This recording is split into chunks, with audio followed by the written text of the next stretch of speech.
Good afternoon, everyone, and welcome to our Northeast Ohio Year of the Nurse 2020 Kickoff event. My name is Carol Musil, and I am the Dean of the Francis Payne Bolton School of Nursing at Case Western Reserve University. It's inspiring to see so many nurses here in the audience, staff nurses, nurse practitioners, and nursing leaders. We have many nursing school deans, hospital CNOs, nurses in leadership positions, and physician colleagues. Having the investment and involvement of leaders is crucial for success. I want to welcome those of you who are watching live stream of this event. Thank you so much for joining us today in spirit, even if you're not in this room. Initially, the thought of hosting a few local events for the Year of the Nurse was rooted in the idea of celebration. And celebrating nurses is never a bad idea. But as we spoke with our colleagues, we realized we could do more. You've heard the saying, if you want something done, give it to a busy person. Nurses are some of the busiest people I know. Given the initiative I see every day from the nurses that I work with, it wasn't a surprise that the volunteer response from Northeast Ohio nurses has been extraordinary. I think it shows that our profession was waiting for an opportunity like this. The Year of the Nurse is not only a cause for celebration, it's a call to action. Over 50 nursing schools, healthcare systems, and professional nursing organizations in Northeast Ohio have embraced this call. Throughout 2020, participating organizations will host events across Northeast Ohio that will broaden the awareness of what nurses actually do. Each month looks at a theme relevant to nurses at every stage of their career, including health policy, interprofessional education, nursing in the digital world, leadership, research, and global health. Here at FPB, we are set to host the leadership event in August, featuring the Marion K. Shaughnessy Nurse Leadership Academy here at Case Western Reserve University. Unfortunately, Dr. Shaughnessy couldn't be here today, but we look forward to exploring the future of nursing leadership with her expert guidance. For the 18th year in a row, U.S. adults have identified nurses as the most trusted profession in the nation, and for good reason. Nurses can be found at the patient's bedside, in the boardroom, and everywhere in between. Nurses are practitioners and academics. Here at the Francis Payne Bolton School of Nursing, we are the premier research-driven nursing school in Northeast Ohio, and the science being done here is remarkable. We have nurse researchers focused on HIV/AIDS, cancer, mental health, caregiving, the opioid crisis, and so much more. I expect 2020 to increase visibility, expand training opportunities, and launch innovations within the field of nursing, both locally and beyond.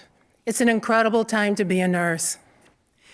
The Year of the Nurse celebrates the 200th birthday of Florence Nightingale, who is credited as the founder of modern nursing. While she is known as a nurse, she was also an epidemiologist and a statistician. Her work continues today as a North Star to guide and advance quality health care.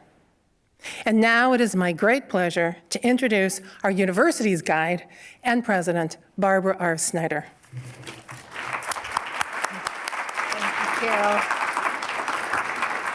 Thank you, Carol. I am so delighted that our own Dean Musil is serving as the Grand Chair of the Northeast Ohio Year of the Nurse 2020. The World Health Organization has declared this year to be the Year of the Nurse, and on behalf of Case Western Reserve University, I am delighted to welcome all of you, whether you're in the room or online with us, to this kickoff celebration. And I want to say a special thank you to our keynote speaker for the program, the Honorable Dave Joyce, Congressman from the 14th District here in Northeast Ohio. He has a special connection to nursing because his wife, Kelly, is a nurse at University Hospital's Geauga Medical Center, and we are so proud of that special connection and of his passionate interest in nursing. I would also like to acknowledge our other nurse leaders, in addition to Dean Musil. There are many nurse leaders in the room, but I'm going to pick out our Case Western Reserve nurse leaders, near and dear to my heart. Joyce Fitzpatrick, the Elizabeth Brooks Ford Professor of Nursing, who will provide closing remarks, and our also former Dean of Case Western Reserve's Francis Payne Bolton School, and May Weichel, another former Dean who is going to serve on today's panel of experts. We are honored that all three of these great nurse leaders at Case Western Reserve University are participating in this program today. The importance of nurses in healthcare delivery continues to be recognized each year. And of course, it's long overdue to celebrate the contributions of this critical profession and to talk about the challenges that we face in the future, because we are going to talk about both what we've done and what lies ahead. Today's impressive turnout, including the many of you who traveled from across Northeast Ohio, is a testament to your commitment to the nursing profession and to its advancement. We are especially delighted to be hosting you today in the Sheila and Eric Sampson Pavilion on our health education campus. This is a truly exceptional partnership with Cleveland Clinic and Case Western Reserve University that you are sitting in part of a 477,000 square foot building where we are creating health education for the 21st century through a new model of interprofessional education. All of our health sciences students, our nursing students, our medical students, our dental students, our physician assistant students, they are all here together learning, studying, and of course, eating and hanging out. And we know that they are developing greater respect for each other in the process and for the things that all those professions bring to the healthcare enterprise. Across the street from us is our freestanding dental clinic, which is now much easier to find and provides adjacent parking for our patients. It is truly a state-of-the-art facility as well. In the Sampson Pavilion, we provide a technologically advanced learning environment that was designed from the ground up to foster collaboration and communication among future healthcare professionals. We know that our students will graduate with a deep understanding and working knowledge of how practitioners in all these fields can and indeed must collaborate to provide optimal patient care.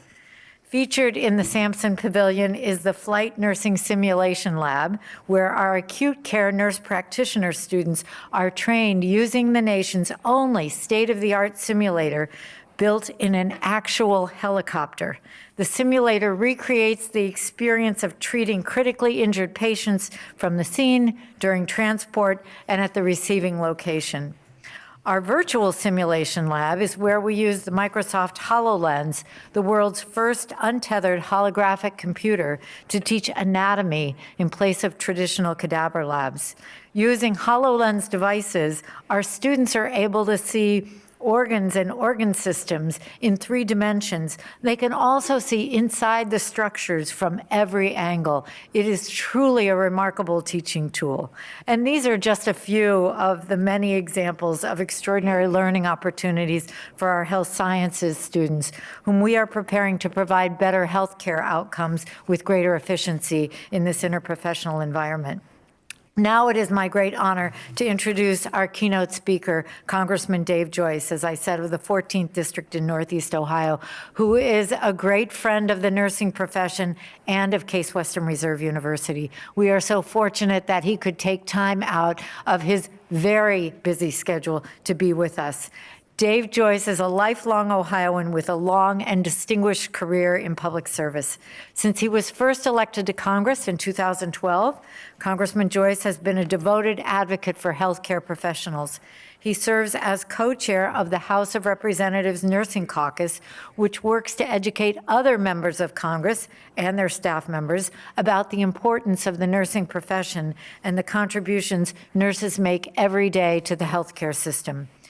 Recently, he sponsored H.R. 728, the Title VIII Nursing Workforce Reauthorization Act of 2019, to reauthorize critical federal programs to support high-quality nursing education and help address the nursing shortage we face today. Congressman Joyce is also a champion of efforts to make the justice system more effective, and he understands the need to support law enforcement working collaboratively with healthcare professionals to combat national epidemics like the opioid crisis. Congressman Joyce is a member of the House Appropriations Committee, where he has worked tirelessly to secure appropriate resources for important federal commitments such as biomedical research, community health care, and supporting health professionals. He also is committed to making sure that our tax dollars are spent wisely and prudently. He is currently the ranking member of the Subcommittee on Interior and the Environment, where he works for sensible green government policies and funding to support them. I can also tell you from personal experience that he is unwavering in his commitment to his constituents and to the community. And I am so grateful that he is here today as a great friend and supporter of the nursing profession, of nurses, and of Case Western Reserve University. Please welcome our great friend, our Congressman, Dave Joyce.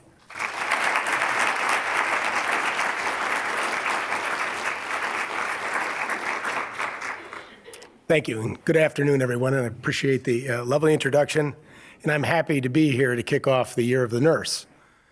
Some of you may ask, how does one become the co-chair of the Nursing Caucus? You know, it's funny because there's just a story that reminded me of it last night, just before, was that my predecessor, Steve LaTourette, had been the co-chair of the Nursing Caucus, and as Steve was transitioning it out and I had gotten elected and I was coming in, he was talking to the group, and they were saying, well, who can we get next? And I was just going in the office to get my bag. And he said, well, how about Davey? His wife's a nurse. And so all of a sudden it turned, would you be interested? I'd be honored. I said, look, you've got my undivided attention. I'm in love with the nurse. Also happens to be my wife.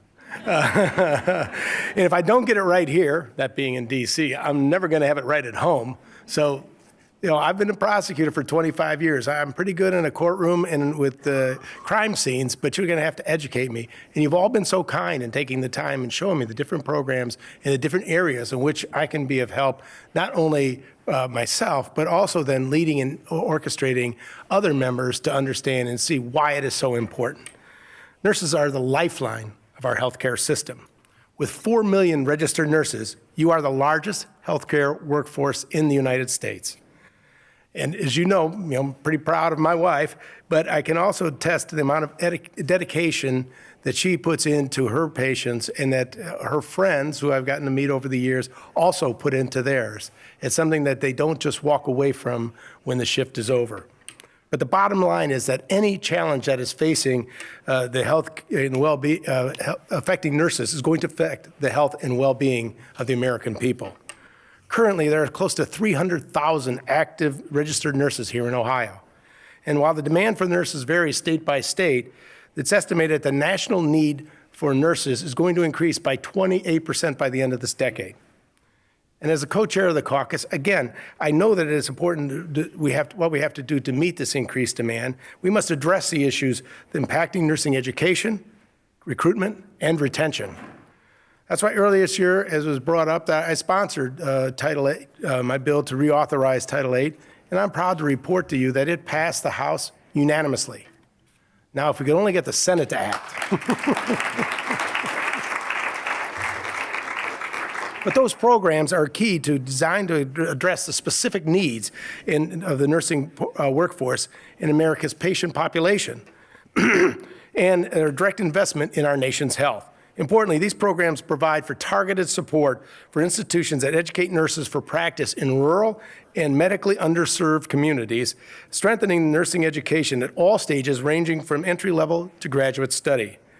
And I'm excited to tell you that I see movement in this. We were very close at the end of this year, end of last year, to getting it done. And then the Senate unfortunately didn't get their job done. They'll be tied up for a little while, but when they get back into session, guarantee you that the House caucus will be over there making sure that they take this up pronto.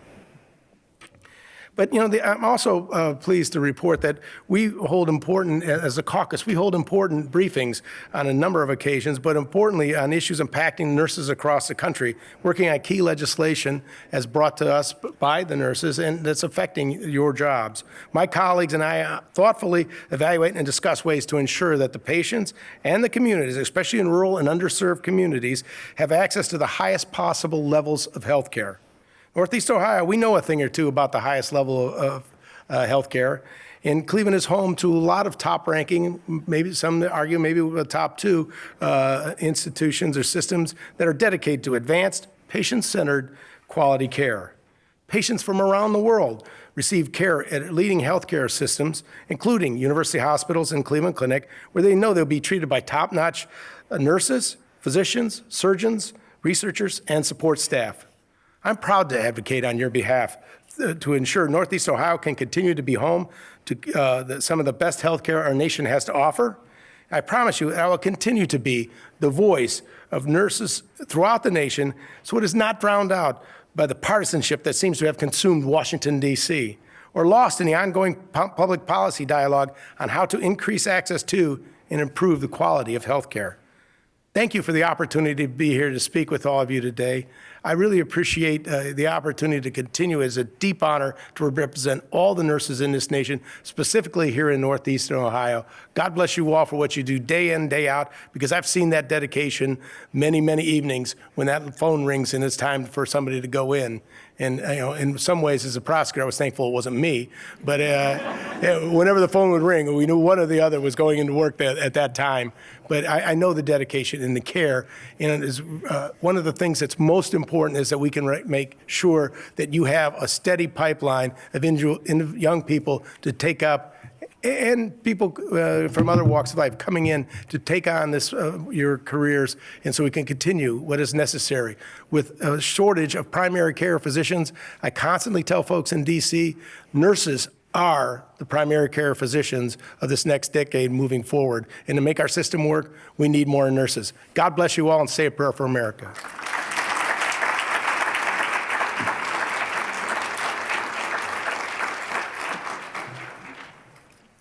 Thank you, Congressman Joyce, for your comments, your support, and your advocacy. We really do appreciate it. Next, I'd like to introduce Rebecca Patton, the moderator of our Portraits of Nursing panel. Dr. Patton is the Lucy Jo Atkinson Professor of Perioperative Nursing here at Francis Payne Bolton School of Nursing. She is also the former president of the American Nurses Association, a favorite professor for our students, and a dear friend and colleague. Please welcome Dr. Rebecca Patton.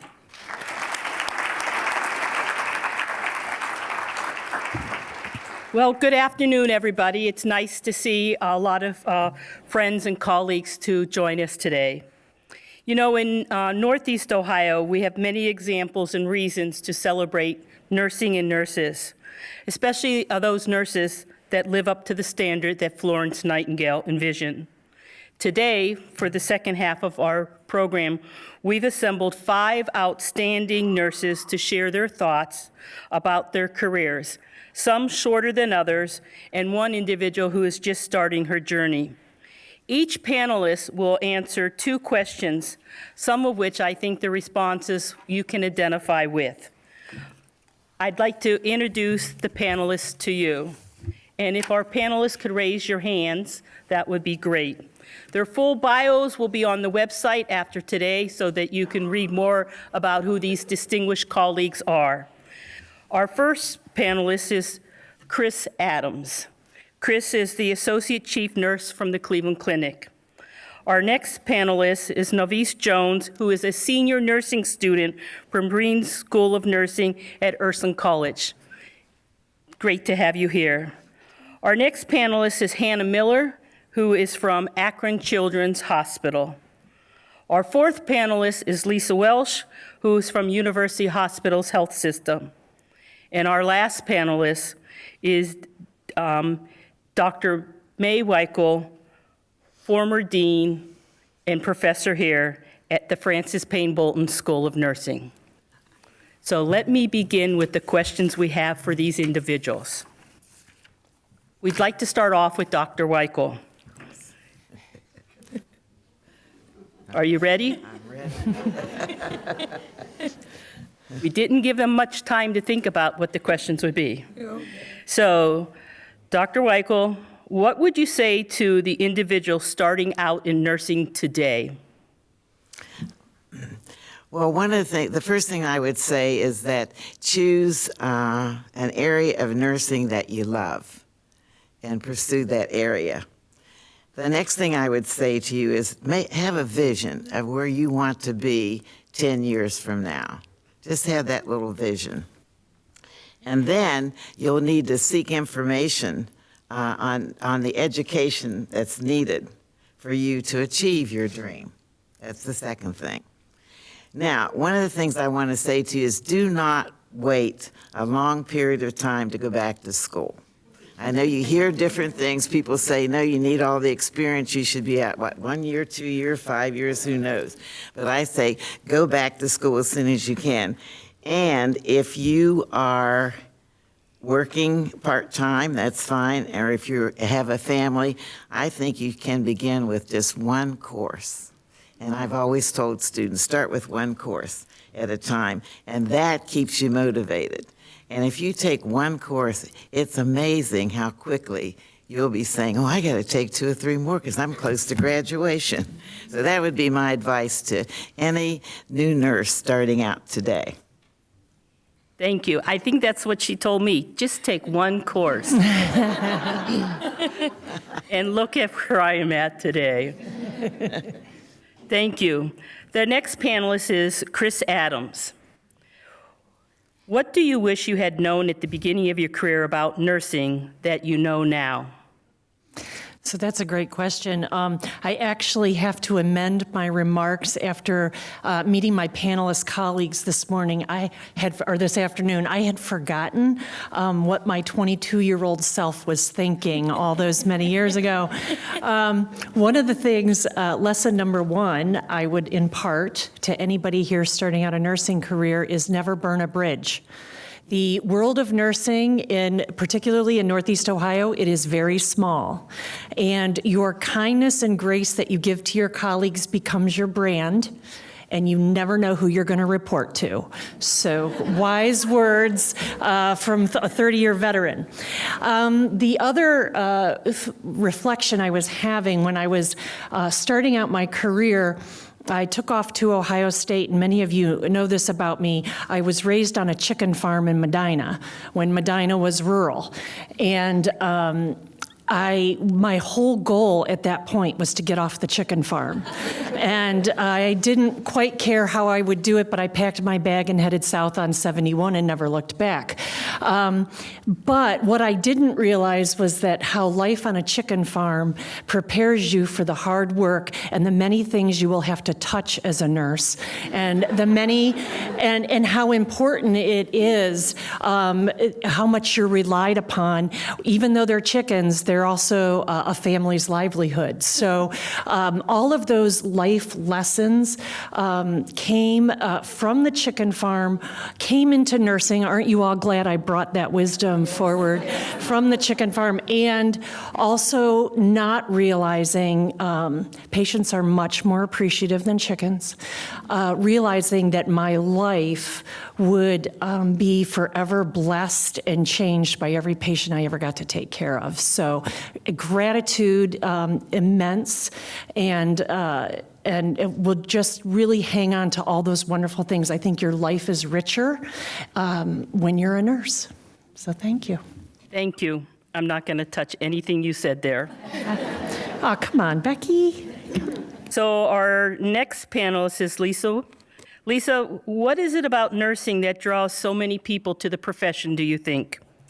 So if you would have asked me this earlier on in my career, I think we could all attest to say it's because we like to help people. Now that I have a little bit more experience in my career, I have way more experience and personal accounts to attest to this. Every day as a nurse, you go into work. You get to interact with people that need help in some way, shape, or form. The type of help is different, but the end goal for all of us is the same, and that is to impact the lives of others for the better. Nurses get to see families grow in front of their eyes in the labor and delivery room. They help a patient walk for the first time after surgery, educate about a new diagnosis of an illness, be a voice of reassurance and support, assist in advocacy for a patient's wishes in their final days. And the list goes on, which I'm sure we can all attest to some experience that we've had there. As a nurse, you're a part of this patient's journey and directly impact their lives. A nurse gets to do this for a living, day in and day out. This expands past bedside care. I'm finding as I'm advancing through my career in management, I am equally as proud to help lead these nurses to develop themselves and support to them to make them the best nurses that they can be. To empower them and advocate for their personal development. And I personally find that this is what is great about our profession, because nursing impact is found everywhere. It really is. It's found everywhere. Most obviously, yes, you can say it's found at the bedside, but it's also found in a nurse leader, a nurse educator, a care coordinator, a nurse researcher. We are all such important parts of a patient's lives in any way, shape, or form. Being a nurse is an absolute honor and privilege. And so I would say the better question would be is why wouldn't you want to be a nurse? Great answer. Our fourth question goes to Navis. What is the biggest excitement or thrill that you've had so far in your nursing program? Okay, I'm still a baby chicken here, so, but I will say the biggest thrill I had so far was last semester. I was right over there across the street at Peds, and I had this young 5-year-old child. She was delayed, and every single time I walk into the room, this little girl used to just always have this pretty smile on her face with her cute little dimples, and I used to say to myself, you know, she doesn't speak, she doesn't walk, nothing at all. You know, how does she know that I entered the room? And her mother used to say, it's just something about you. Every time you're around her, you always make her feel, you know, happy about herself. That it has been the biggest thrill so far. So that would have to say that. Great response.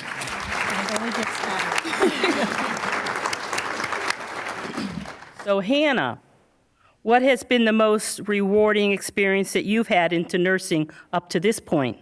So I'm a baby nurse compared to the rest of the room. I've only been a nurse less than 6 months. But for me, I feel like working in the pediatric intensive care unit, we get to see children that come in very sick. And one of the most rewarding things is getting to watch them walk out the door of the unit and then eventually come back to visit us. In nursing school, I had an experience that kind of started and has led into my career. So I had the opportunity to do an internship at a clinic that cared for Amish children with genetic defects. And in Akron Children's, we see a ton of Amish patients. So it's pretty neat that some of the patients that I got to meet in that internship, I've actually now cared for as a nurse in the PICU.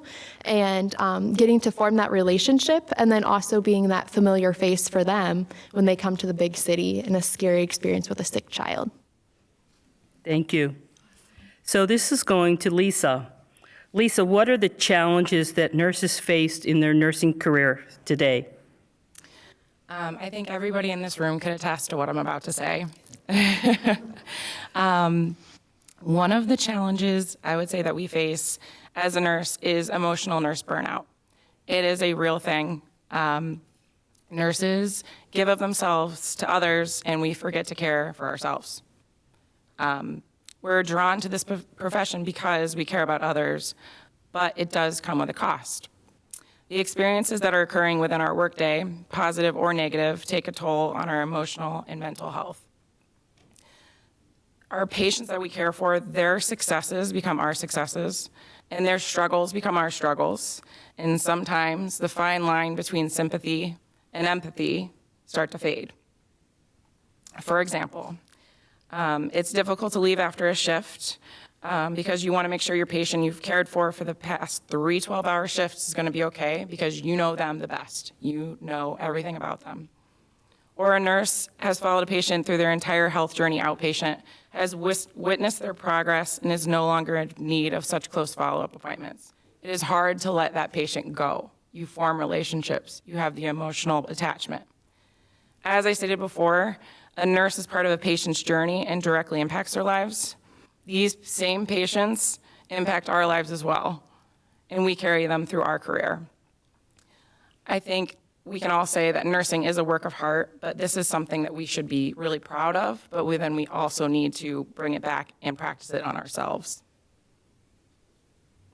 Thank you.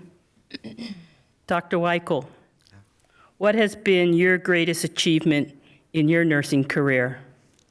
Well, this is very difficult for me. I love nursing, and I've been a nurse for over 63 years, so I've got...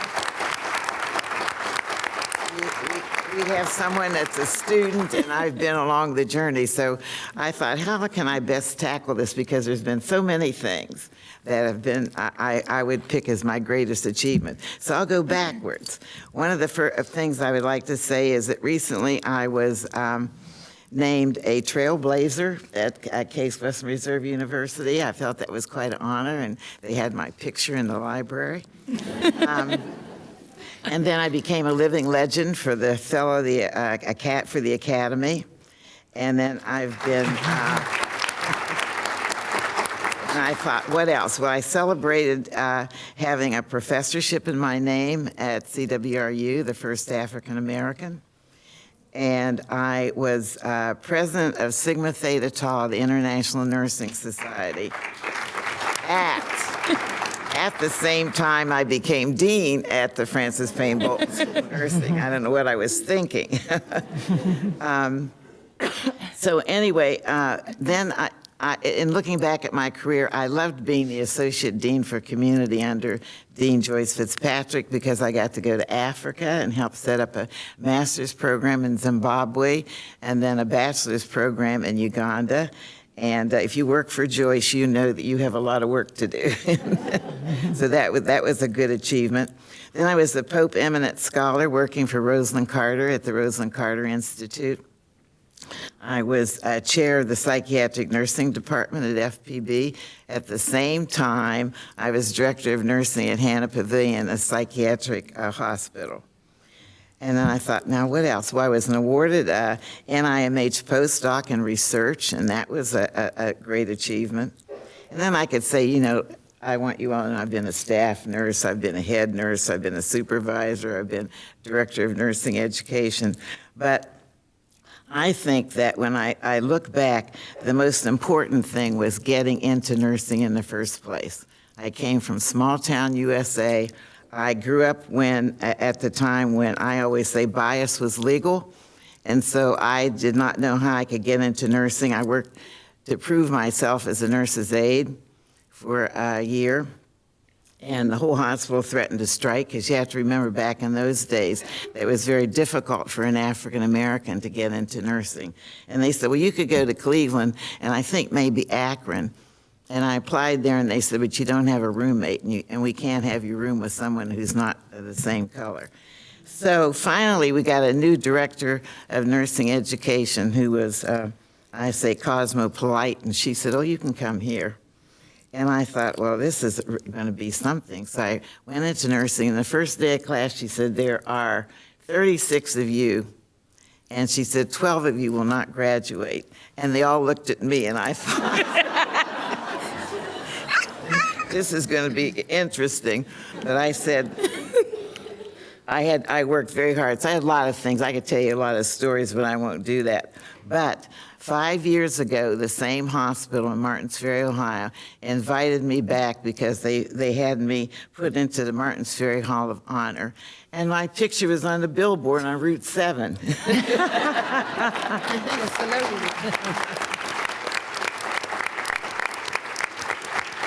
So I say the wheel has come full circle, and one of my greatest achievements is bringing more students who are underrepresented into nursing. And because that follows my theme for Sigma, which was building diverse relationships in nursing. And that means not only across different backgrounds, but also the physicians and nursing assistants and all the people we had to work with. And I'm really grateful for all the staff and nursing students and faculty that have supported me throughout my 63 years in nursing. Thank you very much.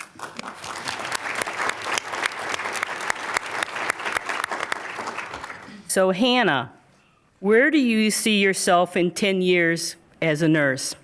So, like I mentioned before, I'm just starting my nursing career. I just crossed the first hurdle and graduated with my BSN. So I'm not quite sure where I'll end up in 10 years, but I do know that thus far on my nursing journey, I've been blessed with many awesome nursing mentors. And we know that I think all of us in the room can say that there's nurses that have impacted us and made us the nurses we are today. So I think in 10 years, I want to be a nurse that's experienced enough to be a good mentor to new nurses. And maybe I'll end up in nursing education, maybe I'll end up someplace else, but I just know that I want to be able to give the same good experience and education that I received back to others. Great response. Navis, where do you see yourself in 10 years as a nurse? Well, so I would have to say I would have to end up in the White House because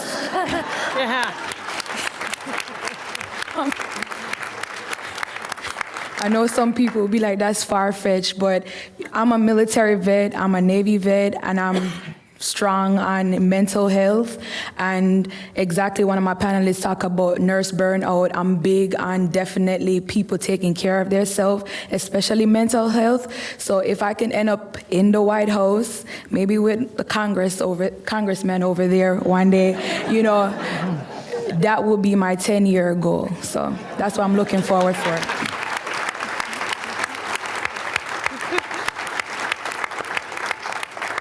And our very last question goes to Chris Adams. Are you ready? Bring it on, We're going to hear more about chicken farms. I wouldn't mind. Where would you like to see nursing go in the future? So actually, you just lobbed me a softball. That has been very well written out. It's the IOM report 2020, and it really talks about nurses leading change, and the key term there is advancing health. Now, it's not a very exciting answer to that question, but what I challenge is I look around the room and I see the amount of firepower just in this room alone. There is a very compelling argument that we carry that IOM report and we bring it to life and we act on it.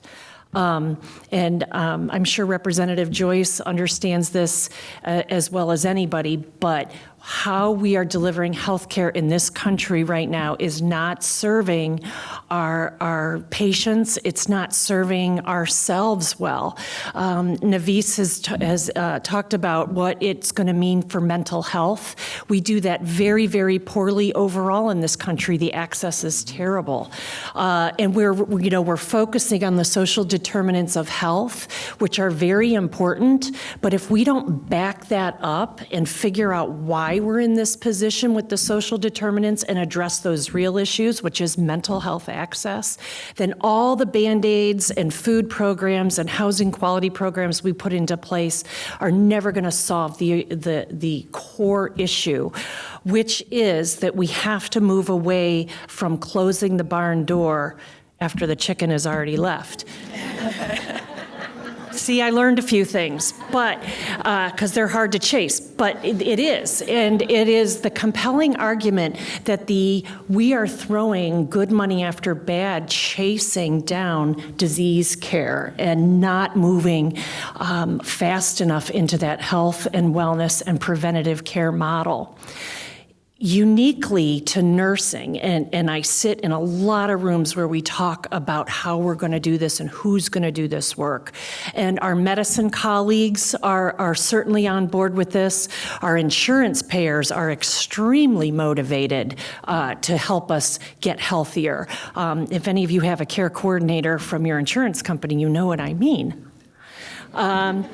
But the one, and even our, when we look to the fitness industry, they are even getting on board to the whole health and wellness. We all saw that January 1st with the New Year's resolutions coming around. But what is unique about all of you in this room is a couple of things. Number one, we have set ourselves up very, very well from an educational perspective. We are more educated and articulate than we've ever been in history. And that's thanks to our colleagues in our colleges and universities who are really putting out and developing some quality nurses out there. And as Dean Musil alluded to, we are the most trusted profession 18 years in a row. Our word carries weight.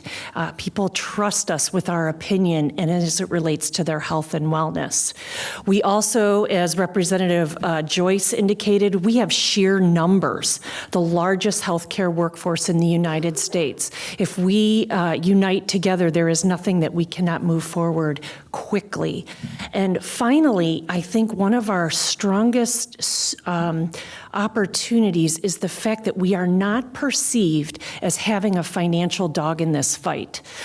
We come at it with a spirit of advocacy for our patients, wanting to care for our patients and do the right thing by our patients. You heard that in all the stories down this panel. We have a compelling argument to tell. It is bringing that IOM report to life, moving that health and wellness and getting out of disease and prevention moving forward. So that's where I know we can all go in the next decade. Thank you.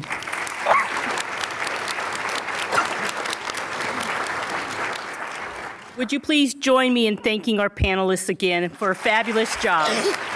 Nice job.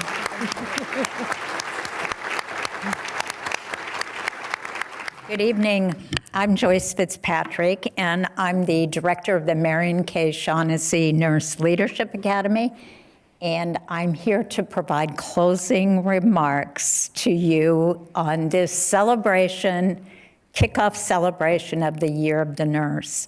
What a wonderful evening. Thanks to you all for being here, and thanks to Congressman Joyce for his support of nurses, reflected in his presentation today, but most of all, reflected in his continuing work at the government level on behalf of all of us. Thanks to Dean Musil and President Snyder for their strong support for today and for our Francis Payne Bolton School of Nursing. Thanks to our panel members. Let's give them another round of applause. You guys are so good. For their insights about their careers as nurses. And you know, as I've said to many of you, there are more than 301 careers in nursing. I'm sorry that Marion Shaughnessy cannot be here today, but she did give me some information to share with you.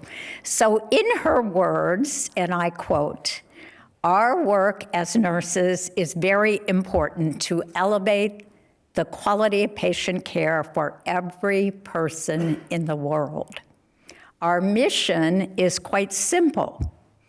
It is to provide the best nursing to all patients and all communities worldwide.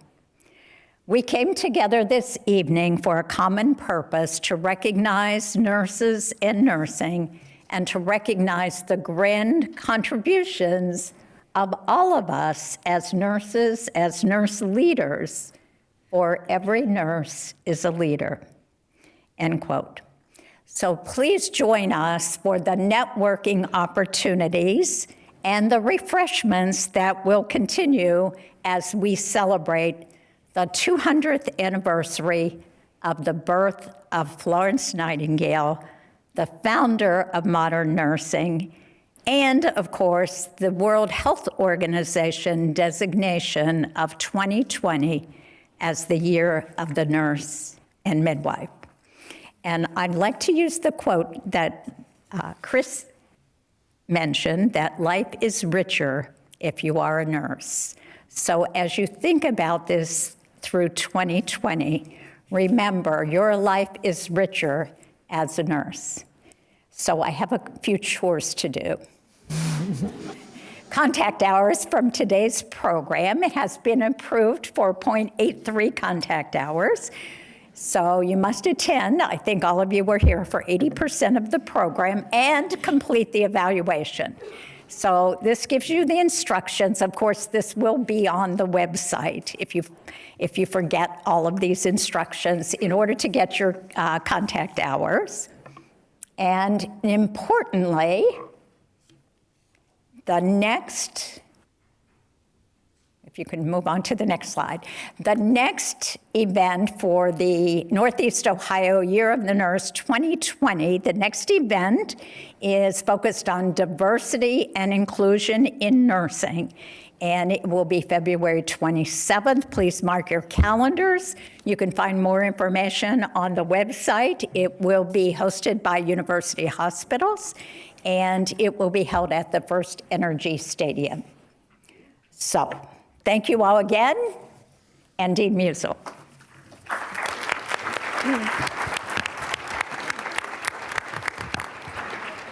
Thank you, Joyce.